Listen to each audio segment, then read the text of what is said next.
Di Minang itu ada 15 jenis rumah gadang yang berbeda. Di Pariaman sendiri ada rumah gadang dan memang terlihat berbeda.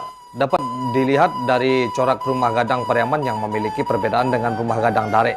Rumah gadang di daerah Dare yang memiliki atap bergonjong, sedangkan rumah gadang di Pariaman atapnya datar saja. Bahkan ada yang seperti bungkus nasi. Nah, melansir dari buku Pariaman, Rantau Minangkabau yang Unik, karangan Bagindo Arsalbam, pengaruh Aceh disinyalir menjadi alasan kuat berbedanya rumah gadang di Dare dan di Pariaman. Ketika Aceh menguasai Pariaman pada tahun 1607, lewat sejumlah regulasi pembangunan rumah gadang, di Pariaman punya aturannya sendiri di zaman itu, yaitu di bawah kepemimpinan Iskandar Muda. Jadi pembangunan rumah gadang di Pariaman diatur agar bisa mempresentasikan kebudayaan Aceh. Dengan begitu, rumah gadang Pariaman terlihat seperti gabungan rumah gadang Minangkabau di Dare dan rumah adat Aceh. Itulah kira-kira penjelasan